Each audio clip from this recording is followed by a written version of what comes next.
personal analysis for why when you see these girls who say these comments that I prefer a guy that has no social media is because women know what social media has done for them. So Mr. Eyebrows got a DM asking why it is that women tend to prefer men with no social media. And I think it is largely because, as he put it, it invites a lot of competition. Social media functions a lot like a global billboard for you, but I don't think the average person understands how much just a little bit of clout actually assists you when it comes to the dating market. The difference in number and intensity, shall we call it, of the DMs that you receive when you have little to no following versus 10,000 versus 50,000 and upwards is bothersome. I'm talking DMs that are like, hey, I will fly to Denver tonight. Okay, but I'm not a degenerate anymore. But putting all that aside, there are two scenarios that took place in my life over the last 5 years that perfectly capture what he's talking about. One time I was shooting content with a gal, and my girlfriend at the time goes, hey, I don't know if I want you shooting content with another girl. And I'm like, hey, that's fair. Good news. My videographer is going to be there. I'm not going to be alone with her. Then she pauses and goes,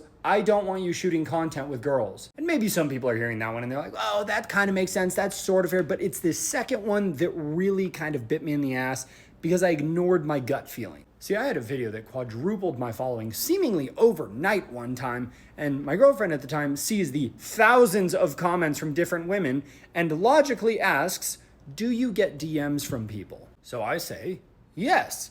And she says, do you ever get DMs from other women? And I say, yes. See, at this point, I'm kind of seeing the gears turning where she's thinking her way through this.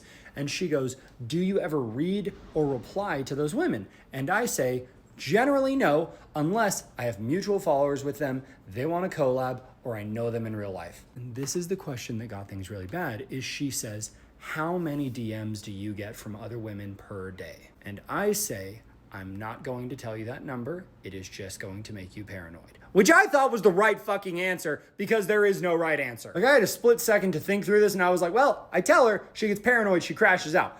I don't tell her, she gets paranoid, she crashes out. So after she crashes out, I end up telling her anyway, and then she crashes out more. I swear to God, I'm actually remembering this as I'm recording this video. There is a girl who I don't know her name. I've never looked at her profile, but I know her little @ on here because she would text me and say, so-and-so commented on your video again. Oh my God! But this isn't a thing that's exclusive to women. If you are a man who is dating a very attractive woman, who's very talented, who's got a big following, whatever, you need to have a really thick skin. You need to have immense levels of trust in your partner. It's gotten to the point where I've started to think that probably the best kind of relationship that you can have, especially if you're a content creator, is that they either have no social media or have a huge following too, because they will at least understand the business. The problem is that the longer I have this account, I don't know what the right answer is. Anyway, what do you guys think? Make sure to like and subscribe.